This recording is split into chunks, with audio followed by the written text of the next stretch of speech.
Cournet, je vous en prie. Merci. Monsieur le vice-président, mes chers collègues, l'Assemblée régionale est appelée à se prononcer sur 6 mesures d'urgence pour relancer le tourisme en Île-de-France. Madame Pécresse, il y a une quinzaine de jours, lors d'une conférence de presse très médiatisée, a dévoilé les mesures d'urgence sur lesquelles nous devons nous prononcer aujourd'hui.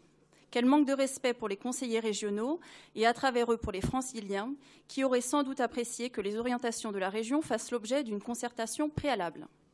Examinons donc à la loupe ces mesures censées inverser la courbe de la fréquentation du tourisme en Île-de-France.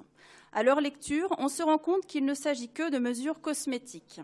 La première mesure consiste à détourner quelques stagiaires de leur université et de les affubler d'une tenue supposée être valorisante, délivrant le message « Welcome to Paris ». On les imagine aisément à proximité d'un panneau traduit en 8, 9, 10 langues afin de convaincre par cette mise en scène subtile les amoureux de notre capitale d'y séjourner plus longtemps pour y dépenser leurs devises. Il est certain que cette action visible par tous contribuerait à accroître la popularité de Madame la Présidente. La deuxième et la troisième mesure, consistant à lancer un City Pass et un site internet Welcome to Paris, nous paraissent redondantes, car il existe déjà un site parisinfo.com créé par la ville de Paris, aussi bien référencé que celui de New York, traduit en 10 langues, comptant plus de 10 000 visiteurs par jour et proposant un Paris Pass libre regroupant l'offre transport et musée. De son côté, le comité régional du tourisme Paris-Île-de-France a conçu le site visiteparisregion.com. Alors, au lieu de créer une troisième plateforme, il serait peut-être utile d'entrer en concertation avec la mairie de Paris pour proposer une solution vraiment constructive.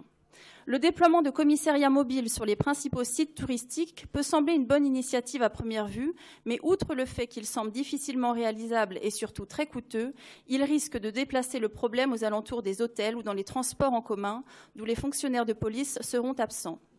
Et puis n'oubliez pas que la gestion des forces de police est sous la responsabilité du ministère de l'Intérieur. Les 2 autres mesures favorisant le multilinguisme et les campagnes médiatiques ne sont que des vœux pieux et en tout état de cause ne sont pas des mesures d'urgence. Nos propositions, par contre, faciles à mettre en œuvre dans un espace-temps très court, consistent tout d'abord à revenir sur l'interdiction des voies sur berge aux véhicules automobiles pour permettre une plus grande fluidité du trafic. Ensuite, à faire respecter la loi républicaine à Paris et en Île-de-France en vous opposant à des camps de migrants de plus en plus nombreux qui abritent la clandestinité, défigurent notre région et sont vecteurs d'insécurité. Et enfin, à démarcher les touristes dans leurs principaux viviers de recrutement, c'est-à-dire dans leur propre pays.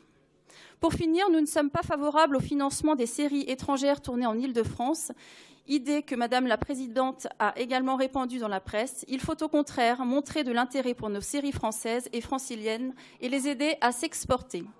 Nos propositions répondent ainsi aux demandes et aux inquiétudes des visiteurs étrangers, car la désaffection de notre région a particulièrement touché la clientèle haut de gamme, japonaise, russe, américaine, effrayée par la menace terroriste, l'insécurité, les grèves à répétition. Monsieur le vice-président, les touristes du monde entier sont déjà convaincus par la beauté et l'intérêt culturel de l'Île-de-France et de la ville lumière. Ces touristes de New York à Rio, de Pékin à Sydney, ont juste besoin de savoir qu'ils ne risqueront pas leur vie en prenant une photo de la Tour Eiffel, du Sacré-Cœur de Montmartre ou en se promenant sur les Champs-Élysées. Il est évident que Paris et l'Île-de-France ont vu leur image dégradée dans les médias, mais la communication au JT de 20 h ne sera pas suffisante pour la restaurer. Il faut rayonner au-delà de nos frontières en défendant l'exception de notre culture et en nous montrant au monde tel que nous sommes. Nous, la France, nous, Paris, nous, la région Île-de-France, une région fière de son passé et de son patrimoine illustre et soucieuse de les préserver contre toute forme de barbarisme. Je vous remercie. Merci beaucoup.